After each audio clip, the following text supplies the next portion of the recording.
Hi everybody, it's Marcy, and I had told you in my previous video that I was going to make a video showing you what I've been working on at night once my husband gets home and I move out of my craft room and we're watching television or visiting, whatever. So I've been making these little yo-yo flowers, and it's so funny because I started making junk journals just over a year ago. And at that time, the yo-yo flowers were one of the first things I learned about. And I made some for one journal and then promptly forgot about them, haven't thought about them again. And then I saw a video from Tina on Shabby Dabby Doodah.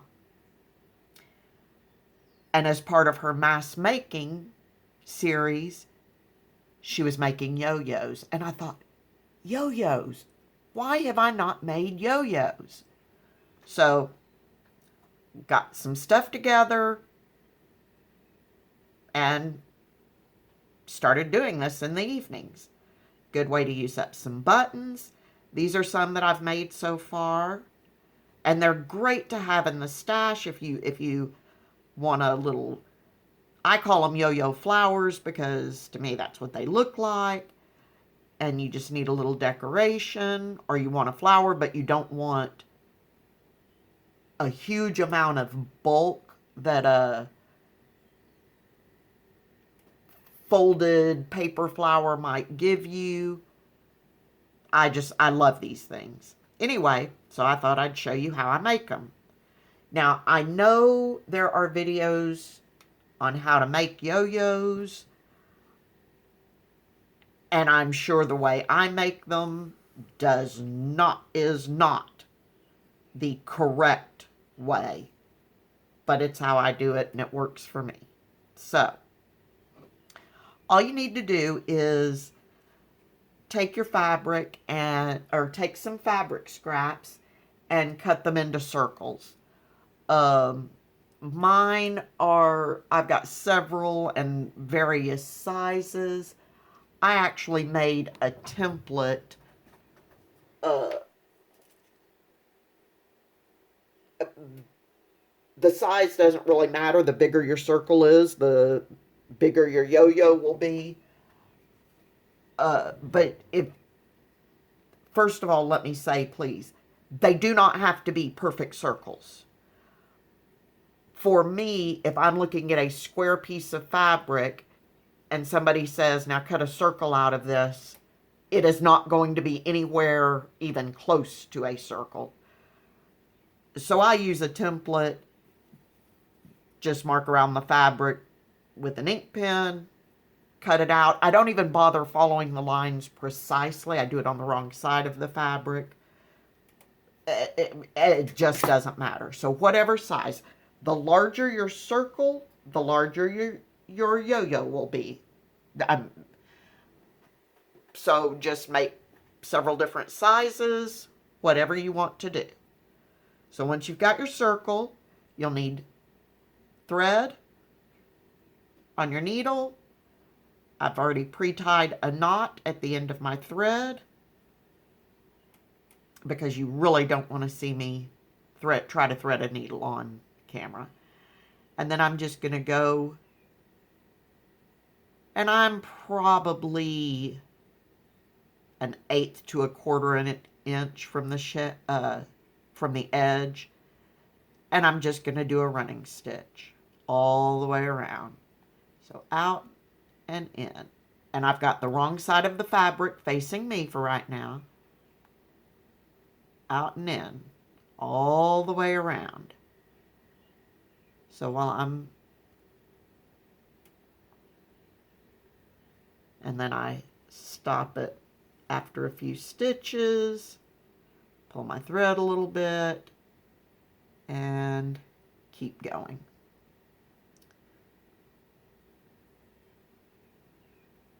So while you're watching me sew around this, What have you been up to lately? Let me know down in the comments. I don't have much to talk about because what can I say? I'm staying home.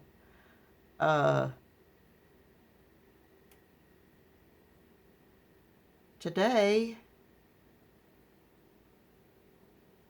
I need to see if there was a new episode of Grey's Anatomy last night. Most stuff I watch on TV, I tend to watch the day after.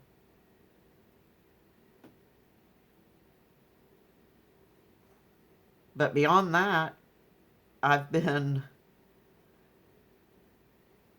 binging on YouTube videos and had Netflix on in the background, and as I'm crafting, and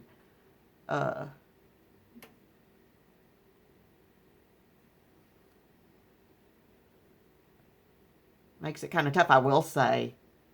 And I know one thing I can talk about is the weather. Today is the second day.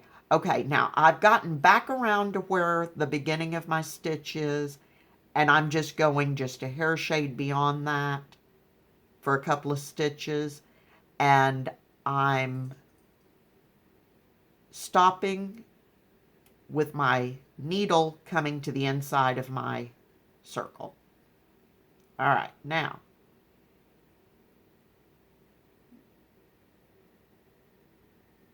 I am going to, I need to get my, okay. Now I'm going to pull on my thread.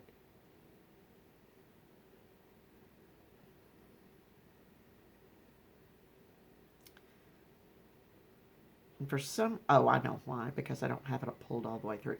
I did not have my knotted end pulled all the way to the fabric. So on this one, I'm actually pulling from both ends to gather my yo-yo up, which is fine.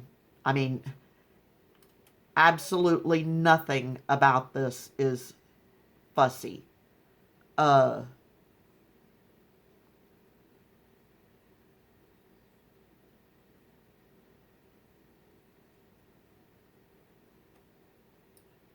Your circles don't have to be perfect. Your running stitch, as you saw what I was doing, does not have to be perfect.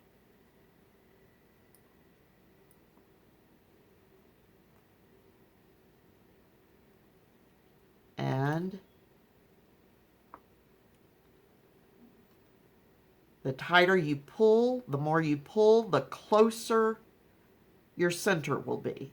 All right.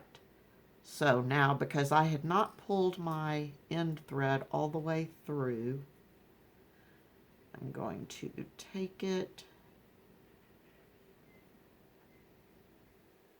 and tie a knot using my thread. I'm not ready to take the needle off my thread yet. I do want to knot this.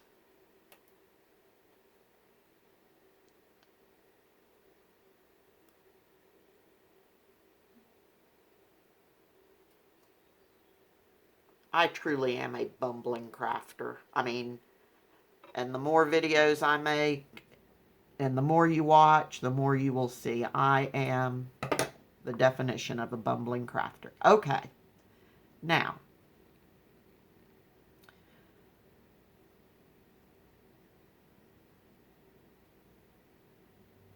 what I like to do is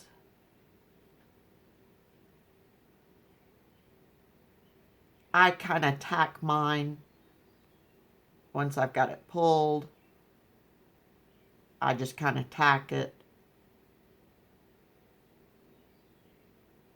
So I just make basically a stitch through the bottom of the fabric and come back up to get ready to attach a button. So let's see.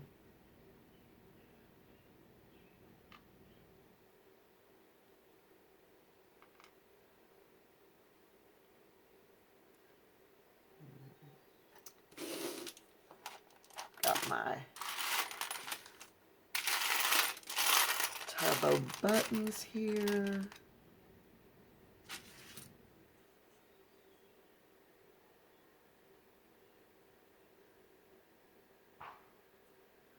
Let's give it that one. And that's just some of my buttons. All right.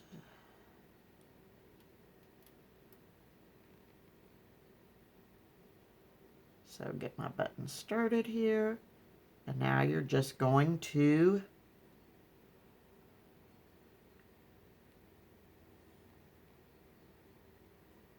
attach your button. Don't have to worry about the back or the bottom being perfect. When you put it down on a page, it's not going to show.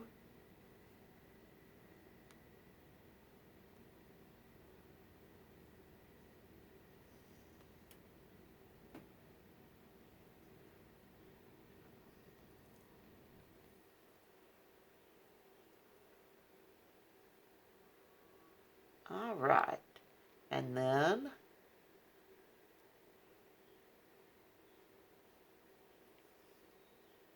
just, where did my thread go?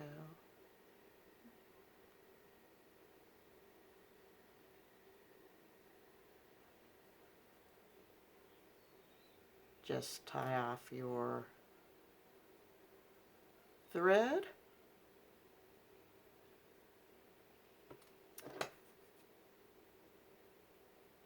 Snip the end, and you've got a yo-yo flower. So that's simple.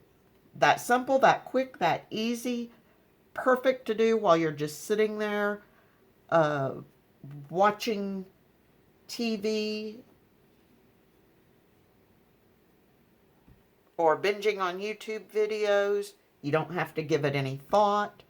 Just pick up some fabric. I used, do I have it over here? No, I don't. I used kind of a lacy, stretchy fabric for that one. Here I used some denim. Now they are a little thicker, but I've been playing with all different kinds of fabrics, and I really like the lacy one. Anyway, so that's it. So make yourself some yo-yos. I think they're a great thing to have in your stash.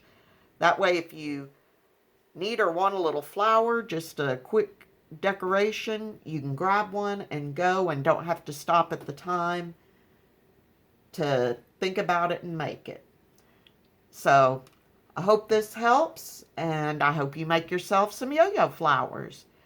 Have a great day, be safe, and I will talk to you soon. Bye-bye.